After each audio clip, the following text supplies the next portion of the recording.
Hey, Colin, thanks so much for having us here at your office in Sydney today.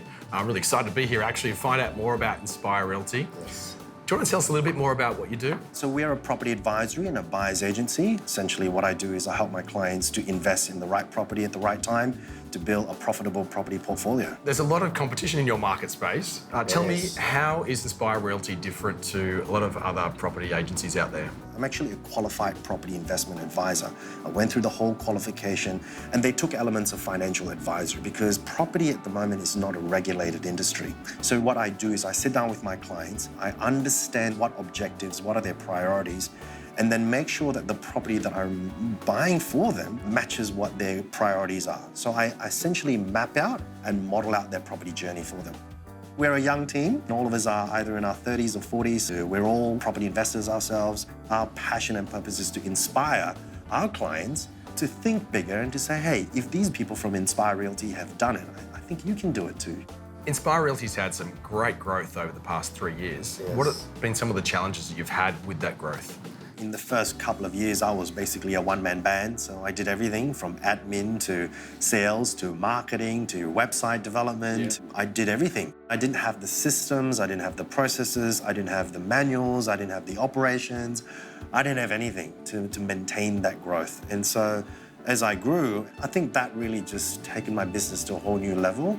But it's created some growth pains for you though, at the same time, right? It does. I feel like sometimes I'm just putting out fires. Now I've got more clients than I can handle, and that's a different problem. That's a good problem for businesses. It just means that I'm spending a little less time with my clients. So it's to do with managing expectations. That's the only thing I can do now. So instead of turning around a client within days of them making an inquiry, sometimes it takes a week because I'm the only one doing the consult at the moment. So it's real challenging. For today, I'd love to spend a little bit more time with you and take you through some of the strategies that you can implement to systemize and scale your business. Okay. I think that's going to give you some real great insight into how to really grow your business from here on in. How's that sound? That sounds great. Thank you.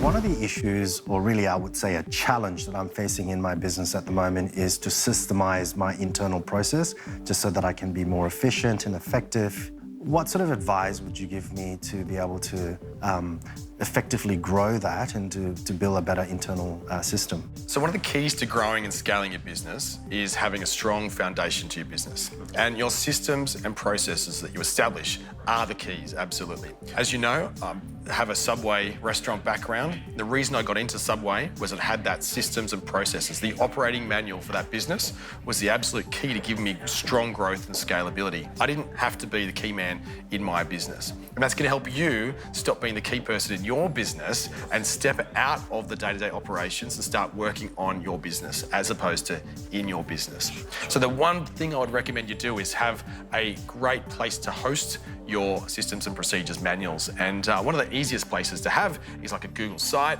where you can have like a basic structure, all nicely site mapped out, where people can go to specific procedures for certain elements of the operating of the business. And then anytime you have a task, like you might use a task management software or tool, you have that procedure referenced in that task, that recurring task. So they don't have to go find it each time. If you have to hand that over to a new person, they can then have that simply connected from there. I know where my clients are. They're generally working in big corporates, in companies. So I'm looking for partners or people that are deeply entrenched in those sort of target audience. How do I build strong relationships to be that trusted partner, so to say, with these people, so that I can continue to reach deep into my partnership? There's a number of different types of partners you can work with. For you, the best type of referral partners are really going to be people that have your client base. Yeah. So if you can tap into these other businesses that have all of your clients already, but they don't compete with you specifically, it means you can leverage their clients and the relationships they have with their clients to get more clients across to you and vice versa. Yeah. So basically every time they're in front of their clients, they're prospecting on your behalf, their client base. And likewise, every time you're in front of your clients, you're prospecting on behalf of your clients. Matt, that was absolutely brilliant. Thank you for your time and for sharing of your tips and strategies and a bit of your wisdom. It's been a pleasure.